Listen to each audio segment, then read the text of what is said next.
मुझे तो डर लग रहा है, अगर वाकई में कोई आत्मा हुई तो आत्मा के साथ अंताक्षरी खेलेंगे। मजाक मत कर यार, अगर सचमुच में आत्मा हुई तो? हाँ तो उससे निपटने का तरीका ढूंढ लेंगे मेरे भाई, तू टेंशन मत ले। मगर कैसे? अब यार जब आत्मा आएगी ना तो आइडिया अपने आप दिमाग में आ जाएगा। चल चलते। नहीं नहीं, मैं नहीं जाऊंगा। तुझे डर लग रहा है? डरपोक? मैं डरपोक नहीं हूँ। हाँ तो चल अंदर, देखते हैं कि तू डरपोक है कि नहीं। आजा। क्या हो गया? तू तो बोल रहा था कि तुझे डर नहीं लगता। तो चल। चल ठीक है।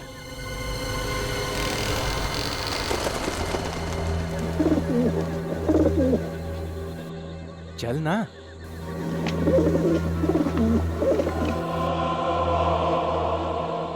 यार कितना सन्नाटा है यहाँ पे।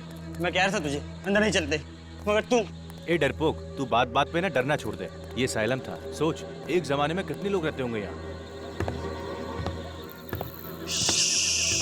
वो आवाज सुनी? किसी की सीढ़ियां चढ़ने की आवाज। अरे हाँ यार, आवाज तो मुझे भी आ रही है। मगर यार कोई नजर नहीं आ रहा।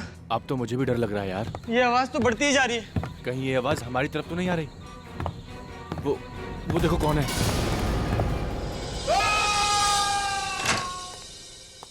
गौतम, क्या हुआ अमित को? विनीत भैया, कल रात हम जो वनराज नगर में पुराना मानसिक चिकित्सा केंद्र है वहाँ गए थे। वनराज नगर के मानसिक चिकित्सा केंद्र? जहाँ तक मेरी जानकारी है तो बंद पड़ा। तुम लोग क्या करने गए थे वहाँ? हमने कुछ दोस्तों से शर्त लगाई थी कि वहाँ पर हम एक रात गुजार सकते हैं। कितनी बार समझाया तुम लोगों को, ये बेकार की शर्तें मत लगाया करो, अपनी पढ़ाई पर ध्यान दो। सॉरी भैया। फिर क्या हुआ? फिर भैया किसी के चलने की आवाज आई। तुम लोगों के अलावा कोई और भी था वहाँ पर? हाँ भैया, वही देखने के लिए हम ऊपर जा रहे थे तो किसी ने अमित को धक्का दे दिया। भूत था वहाँ पे। लगता है लोग सच कहते हैं कि उस जगह भूतों का डेरा है भैया। क्या बेतुकी बातें किए जा रहे हो तुम? ये भूत वूत आत्मा वात्मा कुछ नहीं होता। ये सब तुम्हारे दोस्तों का प्लान होगा तुम्हें डराने के लिए, ताकि तुम लोग शर्त हार जाओ। नहीं भैया, ये उन लोगों का काम नहीं है।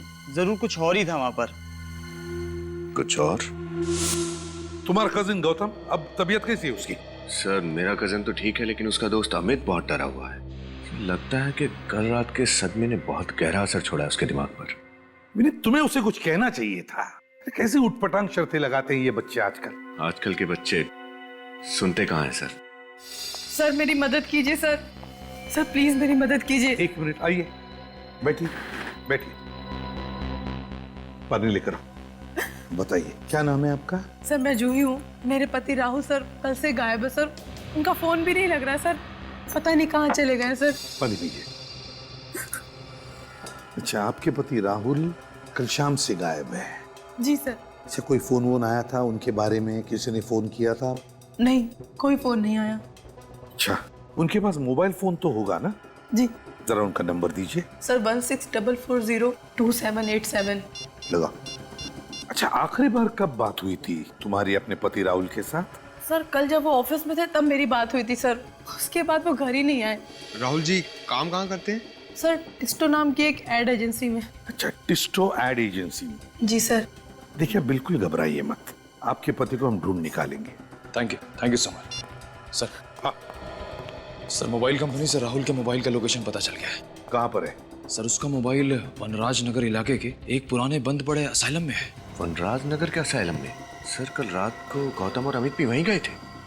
गौतम और अमित दोनों भी वनराज नगर के बंद पड़े असाइलम में गए थे कल रात।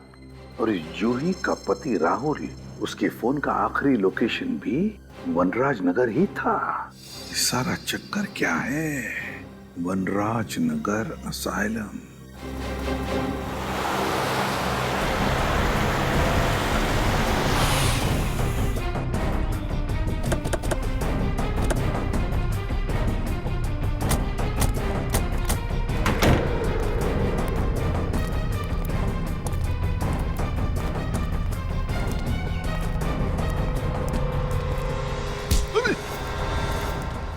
कैसी जगह है ये राहुल हमें यहीं पर मिलेगा। उसका फोन आखिरी बार यहीं पे ट्रेस हुआ है, इसी बंद असाइलम में। ढूंढना होगा। फ्रेडी, तुम इस तरफ जाओ। पंकज, इधर मुंह मत देखा करो, जाओ जल्दी।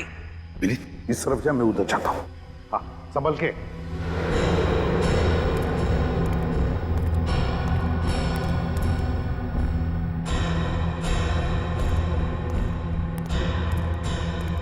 हमेशा गलत जगह पे मुझे ही लेके जाते हैं।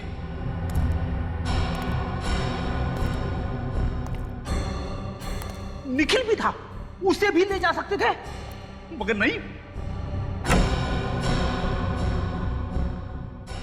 हॉट सीट पे मुझे ही बैठना पड़ता है। सर जल्दी से आइए सर, यहाँ पे कोई है। क्या कर रहा है? क्या हुआ हा? सर मैंने यहाँ पे किसी आदमी की परछाई देखी सर। परछाई देखी? चुप, परछाई देखी, चलो देखते हैं कौन है इधर। कोई नहीं।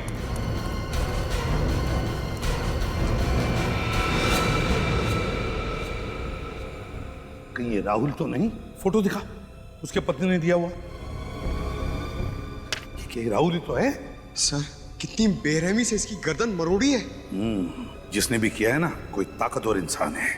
मुझे जो लग रहा है वो अगर मैं बोलूंगा तो चुप रहो। परछाई वाला आदमी वही खूनी है, वही खूनी है।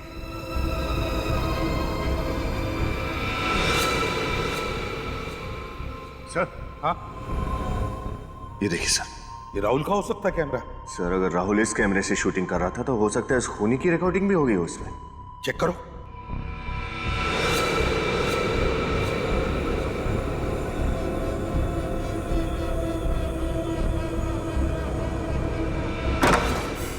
जो दरवाजा बंद होने की आवाज है, इसका मतलब कोई तो है यहाँ। देखते हैं।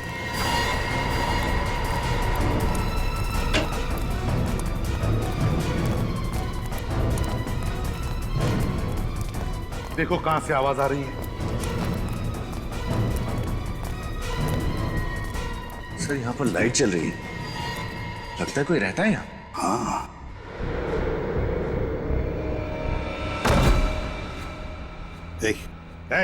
उठो।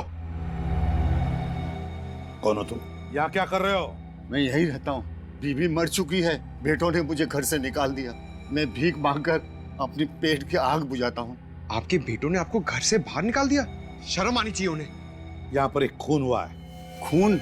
यहाँ इस बिल्डिंग में। क्या तुमने खून होते हुए देखा या फिर उसके बारे में कुछ जानते हो?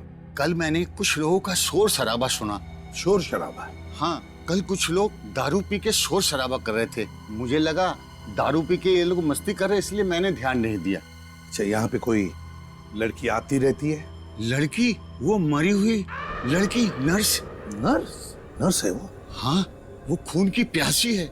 वो अपना बदला लेने के लिए चारों तरफ भटकती फिरती है।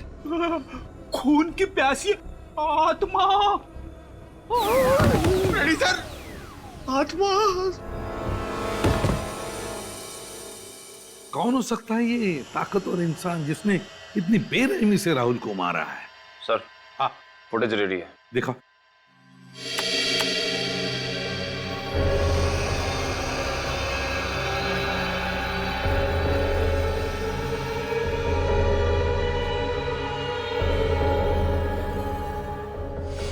पॉज करो, पॉज करो।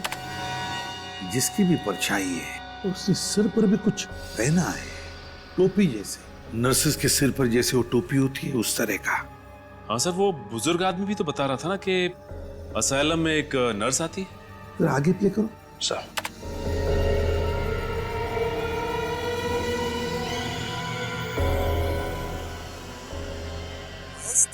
सर राहुल किसी से बात कर रहा है। हाँ, ये राहुल किसी से बात कर रहा है, मगर किससे और क्या कह रहा है? निखिल, आवाज जरा साफ करो अच्छी तरह से, पता तो चले ये राहुल कह क्या रहा है और हुआ क्या है वहां पर। सर। हाँ पंकज, क्या पता चला? सर, उस पुराने मानसिक चिकित्सा केंद्र असाइलम का पूरा इतिहास पता चल गया है। क्या इतिहास है? आज से 13 साल पहले, साल 2000 में, वहां पर एक पेशेंट ने एक नर्स का खून कर दिया था। तब से लोगों में अफवाह फैल गई है कि उस नर्स की आत्मा उस असाइलम में भटक रही है। तो ये बात है। नर्स की आत्मा? सचिन, कोई नर्स की आत्मा वात्मा नहीं, कोई और ही है, कोई लड़की जो ये नर्स की टोपी पहनकर घूम रही है, उस नर्स के आत्मा का फायदा उठाने के लिए। सर, हाँ, आवाज साफ हो गई है। सर, राहुल की आवाज तो साफ हो गई है, लेकिन वो किससे बात कर रहा है समझ में नहीं आ रहा है। कोई बात नहीं, राहुल की आवाज सुनते। महेश, तुम? महेश? राहुल ने किसी महेश का नाम लिया है, इसका मतलब है राहुल उस महेश के साथ बात कर रहा है इस वीडियो में। सर कहीं राहुल को इस महेश ने तो नहीं मारा? हो सकता है। महेश, राहुल की आवाज सुनकर ऐसा लग रहा था जैसे महेश को देखकर राहुल चौंक गया। इसका मतलब है राहुल और महेश एक दूसरे को जानते थे। राहुल के ऑफिस में जाकर देखना होगा कि है कौन ये महेश।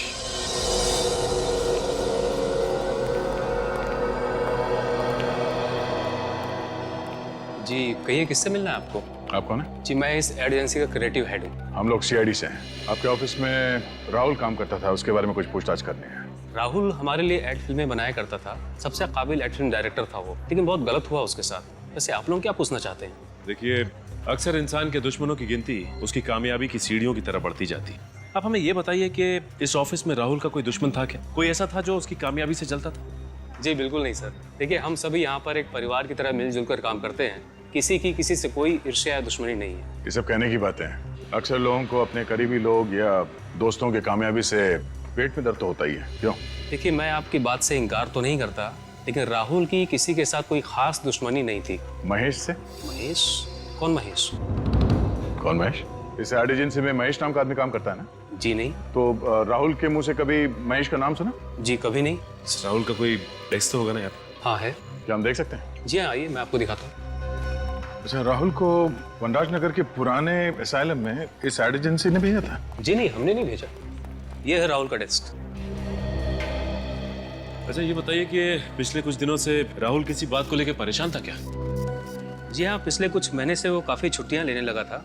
महीने में 4-5 छुट्टियां तो ले ही लेता था। और ये 4-5 छुट्टियां किस लिए लेता था वो? ये तो पता नहीं। मैंने कई बार जानना चाहा, लेकिन हर बार वो बात को टाल गया। उसने कभी मुझे ठीक ठाक जवाब नहीं दिया। जवाब मिल गया है। ये देखिए सर, राहुल की छुट्टियां लेने का कारण ये रेड क्रिप्स प्रोडक्शन।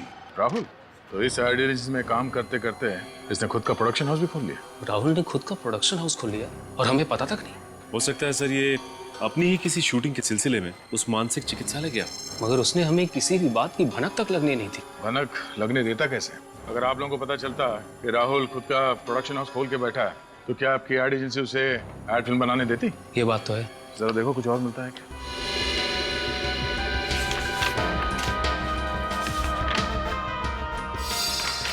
सर और कुछ तो नहीं। ये देखिए, ये डायरी मिली है। राहुल की पर्सनल अपॉइंटमेंट डायरी। देखते हैं आखिरी बार किससे मिला था ये राहुल। आईओसी। ये आईओसी क्या हो सकता है? ये तुम्हारी किसी क्लाइंट की कंपनी का नाम तो नहीं है? जी नहीं, हमारी किसी क्लाइंट की कंपनी का नाम आईओसी नहीं है। चलो इस राहुल के प्रोडक्शन हाउस से पता करते हैं आईओसी और इस महेश के बारे में। Mister Suresh, CID. मुझसे आपके फोन पे बात हुई थी। ये आईओसी? सर आईओसी का तो मुझे पता नहीं, लेकिन सर महेश तो राहुल सर का असिस्टेंट था। महेश राहुल का असिस्टेंट था? बुलाओ जरा इस महेश को। सर राहुल सर ने तो उन्हें 1 महीना पहले ही नौकरी से निकाल दिया। नौकरी से निकाल दिया? लेकिन क्यों? सर वजह तो उन्होंने किसी को नहीं बताई थी, पर उड़ती उड़ती खबर है कि महेश ने उनका कैमरा और उसका कुछ सामान चोरी कर लिया था, इसलिए। कहीं महेश ने बदला लेने के लिए राहुल का खून तो नहीं कर दिया? अच्छा, ये वनराज नगर के बंद पड़े असाइलम में राहुल करने क्या गया था? सर वहाँ पे कुछ शूटिंग का काम चल रहा था। कैसी शूटिंग? दरअसल राहुल सर डॉक्यूमेंट्री फिल्म पे काम कर रहे थे। वे ऐसी ऐसी डरावनी जगह जाके शूट करते थे जहाँ उन्हें लगता था कि आत्माएं होंगी। आत्माओं पे डॉक्यूमेंट्री? और किसके लिए बना रहे थे ये फिल्म? सर ऐसी डॉक्यूमेंट्री फिल्मों को सराहने वाले बहुत लोग हैं। मगर उसी जगह पे शूटिंग करने की क्या वजह थी? सर महेश के कहने पर। तो महेश का हाथ भी है इसमें? महेश एक दिन वहाँ से कुछ फुटेज शूट करके लाया था, जिन्हें देखकर राहुल सर को लगा कि वहाँ जरूर आत्मा है। क्या हम वो फुटेज देख सकते हैं? जी सर।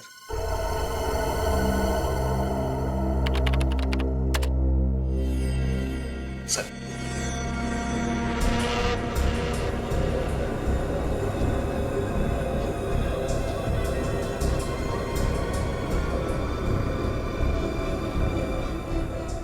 एक मिनट पॉज करो। इसमें भी लड़की? जरा जूम करो उस पे।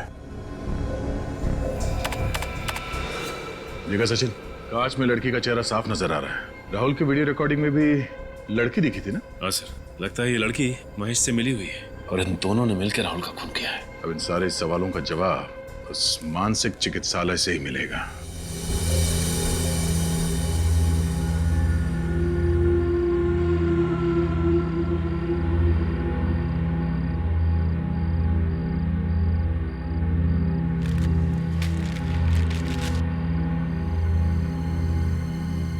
वो खूनी यहाँ आएगा जरूर। सर आप इतना यकीन के साथ कैसे कह सकते हैं कि वो यहाँ पर फिर आएगा? वो इसलिए पंकज, क्योंकि वो खूनी यहाँ 2 बार पहले भी आ चुका है। एक बार राहुल को मारने और दूसरी बार जब अमित और गौतम यहाँ आए थे। और उसके बार बार यहाँ आने की एक ही वजह हो सकती है, कोई तो ऐसा सबूत जरूर है जिसे वो ढूंढकर छिपाना या तो मिटाना चाहता है। एग्जैक्टली। और अगर अब तक उसके हाथ वो सबूत नहीं लगा तो वो यहाँ फिर से आएगा सबूत मिटाने।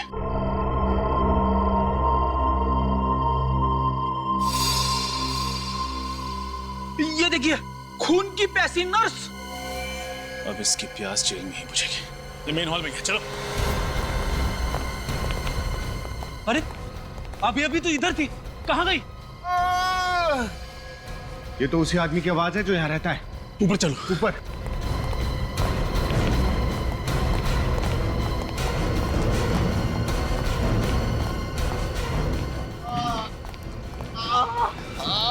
किसने किया ये? उसी नर्स की आत्मा ने। वो मुझे छोड़ेगी, मार डालेगी मुझे। कोई आत्मा वात्मा नहीं है, किसी का सोचा हुआ खेल है और आज उसके खेल को बिगाड़ के रहेंगे। पंकज, इनको बाहर ले जाओ।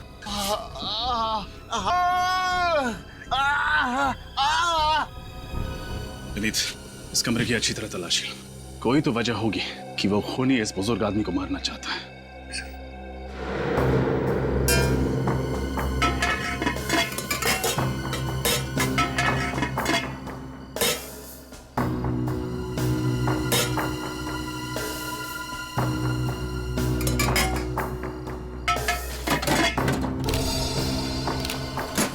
सर ये देखिए, ये लिफाफा यहाँ पर रखा हुआ था, इस पर राहुल का नाम लिखा हुआ है।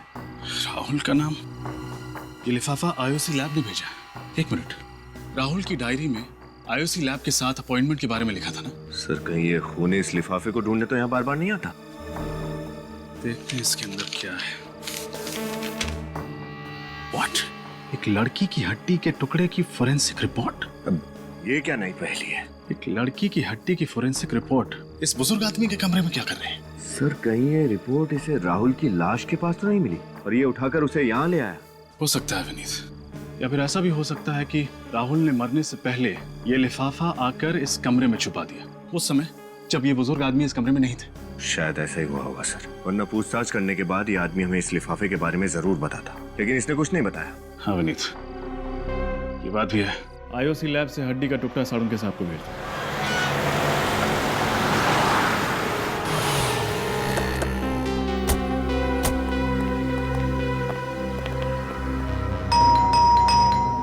सर दरवाजा तोड़ दूं? अरे थोड़ी देर तो रुको। दया सर किसी को भी कम से कम 2 मिनट का समय तो देते ही। हो सकता है कोई खाना खा रहा हो, बाथरूम में हो, लेकिन तुम दरवाजा देखते ही घोड़े पे सवार हो जाते हो। तोड़ दूं? सॉरी सर, वो दया सर की इतनी कहानियां सुनी है दरवाजा तोड़ने वाली कि दरवाजा देखते ही बस क्या वो क्या बेकाबू हो जाता हूँ सर। काबू करो। हाँ चलो अपनी कला दिखाओ। पंकज, दरवाजा तोड़ने की खुशी देखी चेहरे पे। घर तो पूरी तरह से खाली है, जिसे हमने असाइलम की फुटेज में देखा था। मतलब सर राहुल ने जो डॉक्यूमेंट्री की फुटेज शूट की थी पागल खाने में आत्मा वगैरह की, सारा फुटेज झूठा था। हाँ सर मधुमिता और महेश ने दोनों ने मिलकर ये खिचड़ी पकाई है। लगता तो ऐसे ही। मधुमिता का नंबर ट्राई करके देखते हैं। फोन तो बंद आ रहा है। इस महेश का पता लगाना होगा किसी भी हाल में। एक बार ये मधुमिता हाथ लग जाए ना तो महेश तो खुद ब खुद हमारे हाथ लग जाएगा। महेश और मधुमिता, ये महेश और मधुमिता, इन दोनों को जल्दी से जल्दी ढूंढना होगा। मिलने चाहिए ये हमें। और फिर उस लड़की के बारे में क्या पता चला जिसकी हड्डी के टुकड़े की जांच राहुल ने इस आईओसी लैब में से करवाई थी? नहीं सर, अब तक तो कुछ पता नहीं चला। सर इसी रिपोर्ट को चुराने के लिए वो खूनी शायद असाइलम गया होगा, मगर उसके हाथ नहीं आई। हाँ, उसे क्या पता ये रिपोर्ट हमारे हाथ में है। इस खूनी को ये नहीं मालूम कि सीआईडी वालों के लिए एक तिनकी भर का सुराग भी काफी है उस तक पहुंचने के लिए। सर इस महेश ने ही राहुल का खून किया होगा। घर पे मिला नहीं और उसका फोन भी बंद आ रहा है। ये राहुल घर पे नहीं मिला और उसका फोन भी बंद आ रहा है, और मधुमिता का भी तो फोन बंद आ रहा है। काम करो, इस राहुल ने जहां जहां पर जाके अपनी डॉक्यूमेंट्री की शूटिंग की है ना, वहां जाओ और पता लगा। देखो देखो कहां पर वो हड्डी का टुकड़ा मिला था उसे। सर ये रहा पहला घर। जी कहिए, आपको किससे मिलना है? हम लोग सीआईडी से। आपसे कुछ बात करनी थी। मुझसे? किस बारे में? उस डॉक्यूमेंट्री फिल्म के बारे में जो राहुल आपके घर पे शूट कर रहा था। ओह, उसके बारे में। अक्सर इस घर की छत से कुछ अजीब अजीब सी आवाजें आती हैं। घर की छत से अजीब अजीब सी आवाजें आती हैं? हाँ, उन्हीं आवाजों की जड़ तक पहुंचने की कोशिश कर रहा था राहुल। सर, कई बार मैंने ये महसूस किया है कि हमारे मोहल्ले में बिल्ली की आत्मा भटकती रहती है। बिल्ली की आत्मा? जी सर, अभी पिछले साल की बात है। एक बिल्ली ट्रक के नीचे आ गई थी। तब से उस बिल्ली की रोने की आवाज पूरे मोहल्ले वालों को सुनाई देती है। वैसे भी ये आत्मा वात्मा कुछ नहीं होती, और ऊपर से बिल्ली की आत्मा, ये सब आपका वहम है। अमावस की रात को मैंने सामने वाले घर की छत पे एक आत्मा को टहलते हुए देखा। बहुत ही भयानक लग रही थी वो। अमावस की रात में तो वैसे भी रोशनी बहुत कम होती है। आपने किसी आत्मा को नहीं बल्कि आदमी को टहलते हुए देखा होगा वहाँ। अभी तक कहीं भी कुछ भी ठोस नहीं मिल पा रहा है। हाँ, ये बात तो है पंकज। इसी बात का तो गुस्सा मुझे भी आ रहा है। आज के जमाने में भी लोग अंधविश्वास पे इतना यकीन करते हैं। सर, आखिरी घर सुमित का और उसकी पत्नी उदिता का बचा है। सुमित और उसकी पत्नी उदिता का? हाँ सर। हाँ सर, क्या मधुमिता का फोन ट्रेस हो गया इसी एरिया में?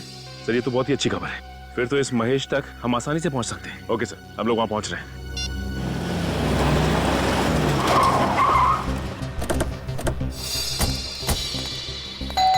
यहीं पे ट्रेस हुआ था मधुमिता का मोबाइल। दरवाजा तो खुला हुआ है। सर, चीखने की आवाज। सर, कहीं मधुमिता? ओह माय गॉड, ये तो मधुमिता ही है। सर, राहुल का खून करने के बाद इस महेश ने मधुमिता को हिरासत में दिया। लगता तो ऐसा ही है। Cut cut. क्या हो रहा है सब? कौन है आप लोग? हाँ, और यहाँ पे क्या कर रहे हैं? अच्छा किया जो आप खुद ही चले आए गिरफ्तार होने के लिए। दो खून किए आपने। एक मिनट, यहाँ पे कोई खून नहीं हुआ है, शूटिंग चल रही है।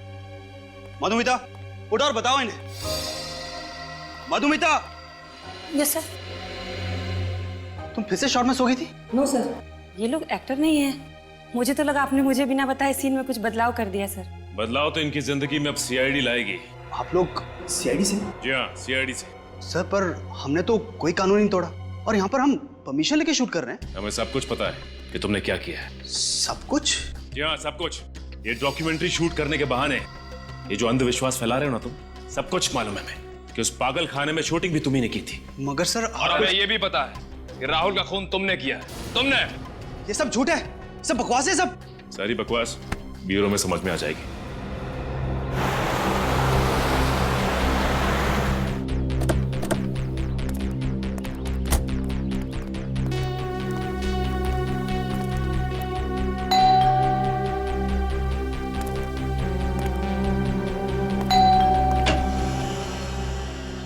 आप मिस्टर सुमित? जी, मेरा नाम सुमित है। आप लोग मेरे बैंक से लोन के सिलसिले में आए हैं? नहीं, लोन वोन कुछ नहीं। हम लोग सीआईडी से। सीआईडी? कौन है सुमित? कोई नहीं। तुम बिस्तर से उठ के क्यों आ गई? डॉक्टर ने तुम्हें आराम करने के लिए कहा है। पानी चाहिए था। तुम मुझे बुला लिया होता ना, मैं दे देता। चलो आराम करो। चलो चलो। हाँ, संभल के जाओ, आराम करो। सॉरी, दरअसल मेरी वाइफ की तबीयत कुछ ठीक नहीं है। क्या हुआ है? कुछ खास बीमारी नहीं है, आयरन की कमी है, इसलिए थोड़ी कमजोरी है। डॉक्टर ने दवाई दी है, कुछ ही दिनों में ठीक हो जाएंगी। लेकिन सर, सीआईडी वाले यहाँ तो सब ठीक है। मिस्टर सुमित, कुछ हफ्तों पहले एक राहुल कुमार ने आपके घर में डॉक्यूमेंट्री शूट की थी, ये पता लगाने के लिए कि आपके घर में आत्माएं हैं या नहीं।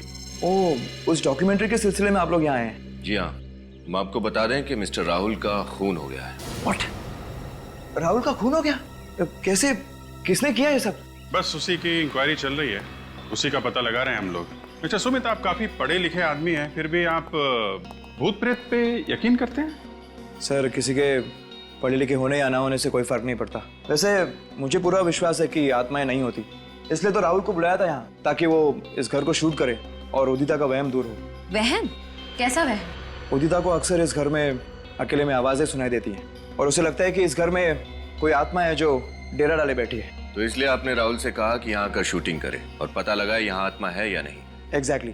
और जैसा कि मेरा विश्वास था, इस घर में कोई आत्मा नहीं निकली। मिस्टर सुमित, आपको एतराज ना हो तो हम आपके घर की तलाशी ले सकते हैं? सर, दरअसल मेरी एक इम्पोर्टेंट मीटिंग है, मैं ऑलरेडी लेट हो चुका हूँ। इफ यू डोंट माइंड, ये तलाशी आप फिर किसी दिन ले सकते हैं? नहीं, बस 5-10 मिनट लगेंगे। सर, एक रिक्वेस्ट है। जैसा कि मैंने आपको बताया, मेरी पत्नी की तबीयत ठीक नहीं है, उसे कोई परेशानी ना हो।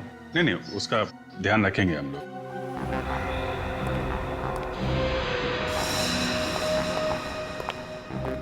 इस फोटो में आप आपकी वाइफ के अलावा ये नेहा है सर। नेहा?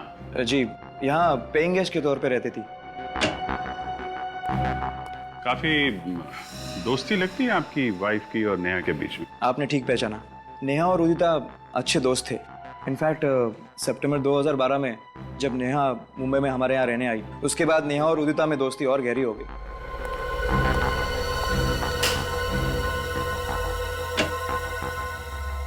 वैसे सर, आपको किस चीज की तलाश है? कोई ऐसा सुराग जिससे इस केस की तह तक हम लोग पहुंच सकें। लेकिन सर, आपको ऐसा क्यों लग रहा है कि वो सुराग मेरे घर पे मिलेगा? नहीं, जिन जिन घरों में राहुल ने शूटिंग की है, हम सब जगह जा रहे हैं। सिर्फ आपके घर में नहीं है, सभी जगहों पे जा रहे हैं हम लोग।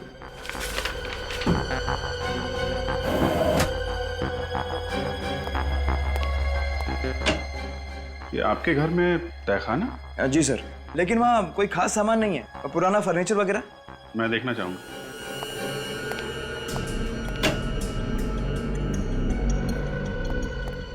सर, तहखाना काफी दिनों से साफ नहीं किया है, मकड़ी के जाले वगैरह होंगे। आपके कपड़े गंदे हो जाएंगे। कपड़ों की चिंता मत कीजिए, आप जरा लाइट जलाइए। जी।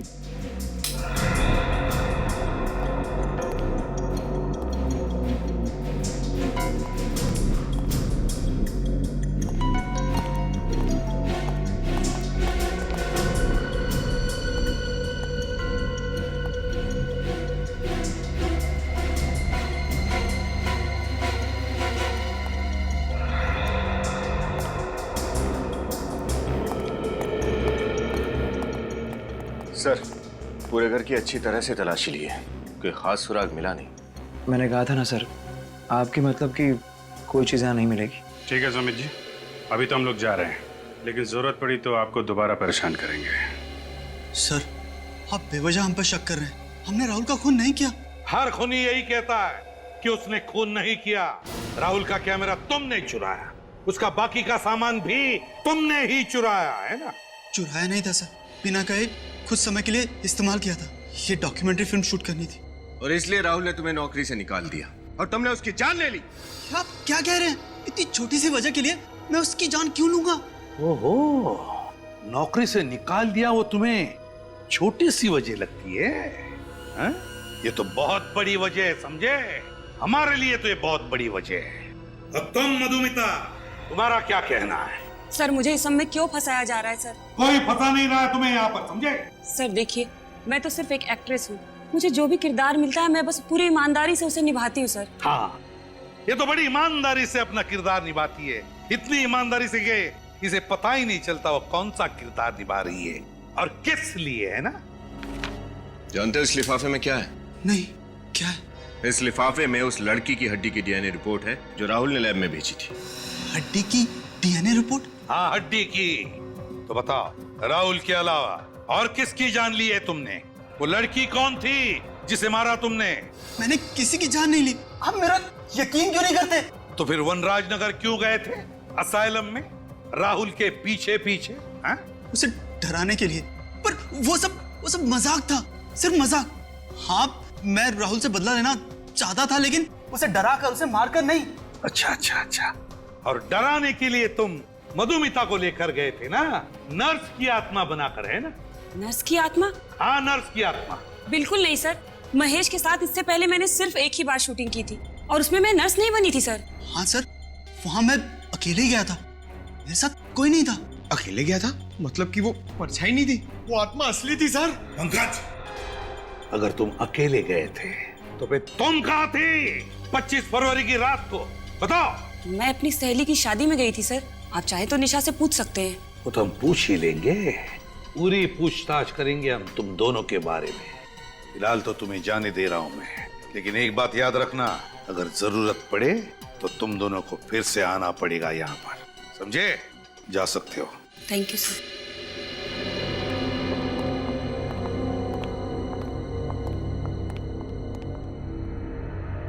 सर, ये गुत्थी तो और भी ज्यादा उलझती जा रही है। अगर वो परछाई इस मधुमिता की नहीं थी तो फिर किसकी थी? पता चल जाएगा विनीत, वो परछाई किसकी थी पता चल जाएगा। ये गुत्थी अब धीरे धीरे सुलझती जा रही है। ये गुत्थी सर इसका मतलब इस केस में कोई और भी लड़की शामिल है? हो सकता है। हमारे फोरेंसिक लैब का रिपोर्ट कहाँ है? Yes sir.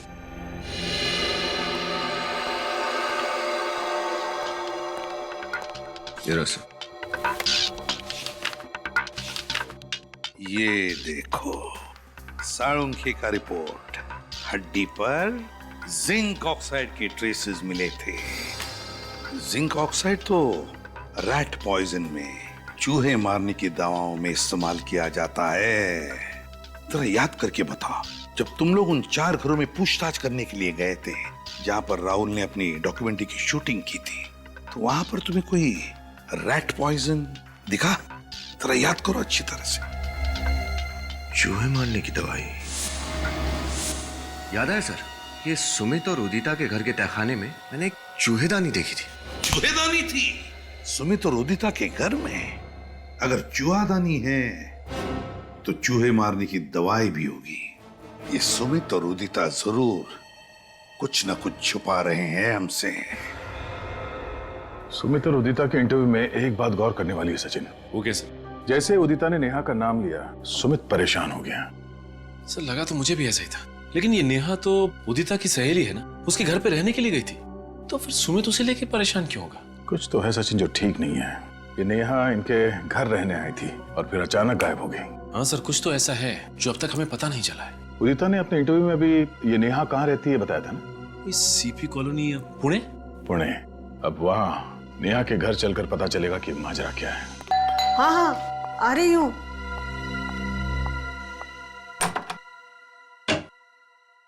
कौन है आप लोग? किससे मिलना है? अजय हम लोग सीआईडी से नेहा से मिलने आए। सीआईडी से? जी हाँ, सीआईडी से। मतलब नेहा का पता चल गया? पता चल गया मतलब? हम लोग नेहा से ही मिलने आए। मुझे लगा आपको मेरे बच्चे मिल गए।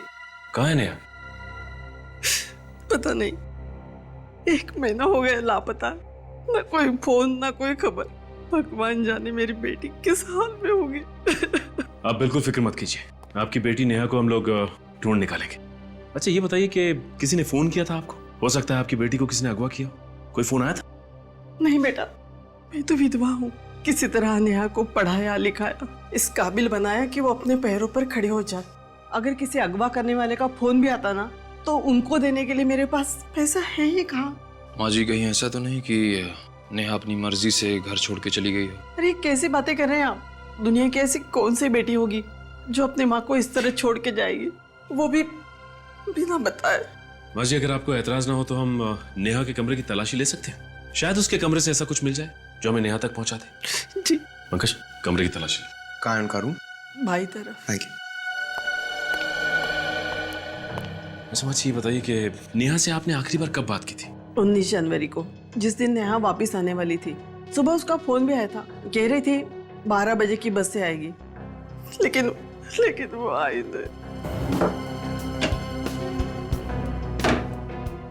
आपको क्या लगता है नेहा किसी बात को लेके परेशान थी, चिंतित थी? नेहा ने खुद तो अपनी परेशानी के बारे में कभी नहीं बताया, लेकिन माँ हूँ उसकी तो। आपको क्या लगता है किस बात को लेके नेहा परेशान थी? क्या वजह थी उसकी परेशानी की? बेटा नेहा बड़े बड़े सपने लेकर मुंबई शहर गई थी। उसमें कुछ बन दिखाने का हौसला था, इसलिए जब उसने कहा कि वो हमेशा हमेशा के लिए वापस आ रही है, तभी मैं समझ गई थी कि जरूर कुछ हुआ है जिसकी वजह से मेरी बेटी की सोच अचानक इस तरह बदल जाएगी।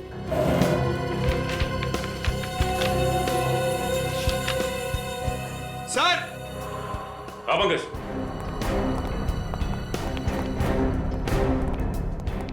सर यहाँ गौर कीजिए, सुमित ने नेहा के लिए एक बर्थडे कार्ड भेजा था। To my beloved Neha, happy birthday 16th July from Sumit. इस पे तो 16th जुलाई की डेट डली है। उस वक्त तो नेहा उदिता और सुमित के यहाँ रहने भी नहीं गई थी। मतलब सर सुमित और नेहा एक दूसरे को पहले से ही जानते थे और शायद इनके बीच। हाँ निखिल, इस कार्ड को पढ़ के तो यही लगता है कि उन दोनों के बीच कोई ना कोई चक्कर तो जरूर था। सर उस हड्डी की फोरेंसिक रिपोर्ट जो हमें उस बुजुर्ग आदमी के घर पे मिली थी, वो नेहा की तो है। हो सकता है।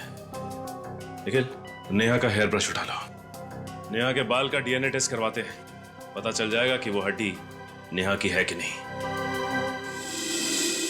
अरे सूरज सर आप बिल्कुल टेंशन मत लीजिए, हाँ हाँ, अपना प्लान एकदम परफेक्ट चल रहा है। अरे एसीपी सर के लैपटॉप से जो मैंने डेटा चुराया था ना, वो मैंने डीसीपी सर को भेज भी दिया है। अरे बिल्कुल टेंशन मत लीजिए, सब सही है। मैं आपको बाद में फोन करता हूँ। सर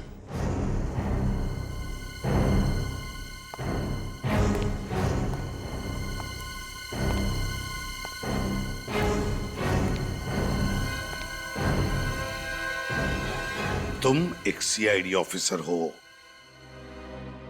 एक सीआईडी ऑफिसर, समझे?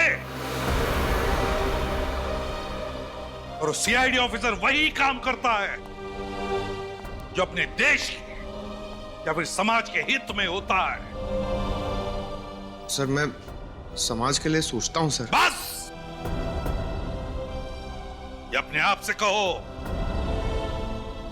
या फिर उनसे कहो जिनके लिए तुम ये सब कर रहे हो। पूछो अपने से कि क्या तुम वही काम कर रहे हो जो अपने देश के हित में है, या फिर इसके पीछे कोई और साजिश है? सर।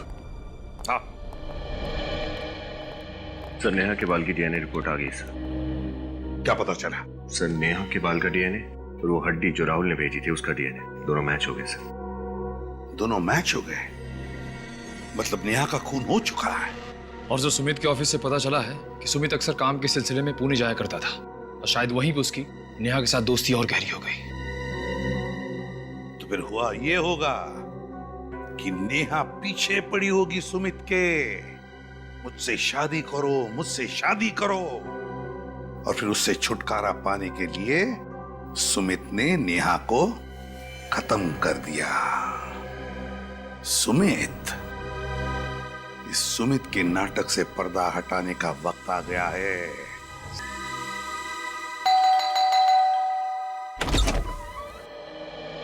जी आप लोग? आप कहीं जॉगिंग वॉगिंग पे जा रही हैं क्या उदिता जी? जी नहीं, बस ऐसे ही टहलने जा रही थी। अच्छा, सुमित कहाँ है, जरा बुलाइए। सुमित तो घर पर नहीं है। कहीं आप झूठ तो नहीं बोल रहे? भला मैं आप लोगों से झूठ क्यों बोलूंगी, पर आप लोग सुमित को क्यों ढूंढ रहे हैं? बहुत जल्द पता चल जाएगा। श्रेया, विनीत, अच्छी तरीके से घर की तलाशी लो। लेकिन अरे आप लोग पहले इस घर की तलाशी ले चुके हैं, तो अभी दोबारा?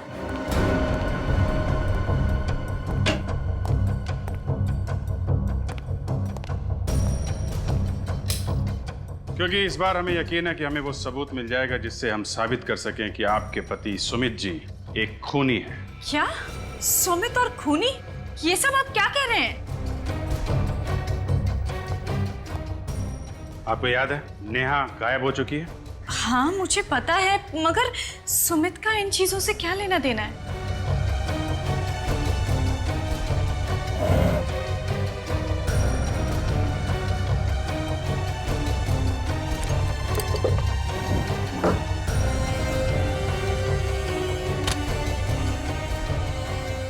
क्योंकि वो गायब नहीं है, उसका खून हुआ है और सुमित ने मारा है उसे। सुमित ने नेहा का खून किया? ये सब आप क्या कह रहे हैं?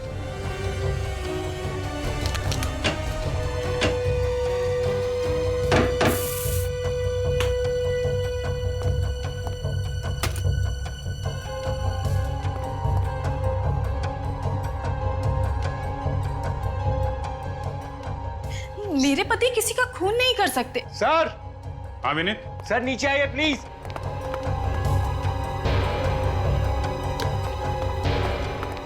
हाँ विनीत। सर ये देखिए सर।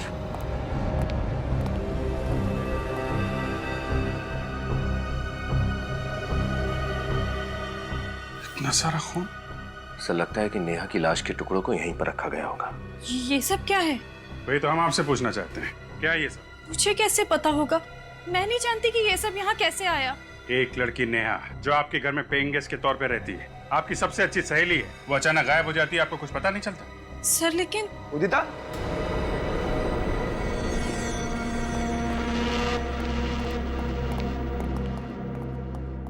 उदिता, अरे आइए आइए सुमित जी, आपका इंतजार कर रहे थे हम लोग। आप लोग फिर से? बस आखिरी बार आपके घर पे, इसके बाद तो जेल में ही मुलाकात होगी आपसे। जेल में? ये क्या कह रहे हैं आप? सच कह रहे हैं, नेहा का बेदर्दी से खून कर दिया और अब भोले बन रहे हो। क्या नेहा का खून हो गया? ये क्या कह रहे हैं आप? मैं क्यों उसे मारूंगा? वो तो मेरी अच्छी दोस्त थी। दोस्ती पे जब प्यार का रंग चढ़ता है ना तो जिंदगी में तूफान आ जाता है। देखिए जैसा आप सोच रहे हैं वैसा कुछ भी नहीं है। मिस्टर सुमित, तुमने जो नेहा को प्यार भरा ग्रीटिंग भेजा था वो हमारे हाथ लग चुका है। सुमित ये क्या बोल रहे हैं? कौन से ग्रीटिंग कार्ड की बात कर रहे हैं ये लोग?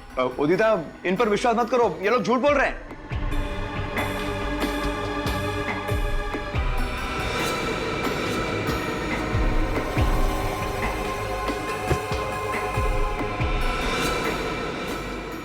अगर ये लोग झूठ बोल रहे हैं तो तुम्हारे पसीने क्यों छूट रहे हैं?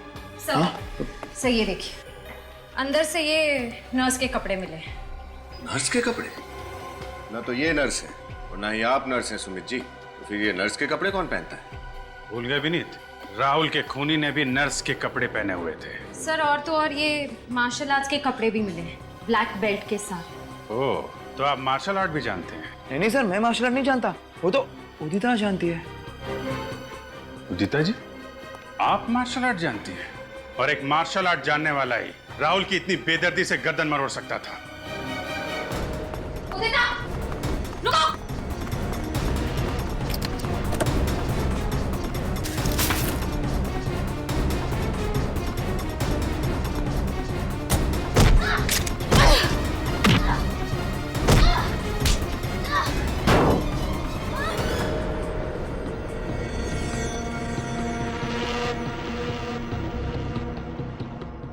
खेल कूद का टाइम खत्म हो गया।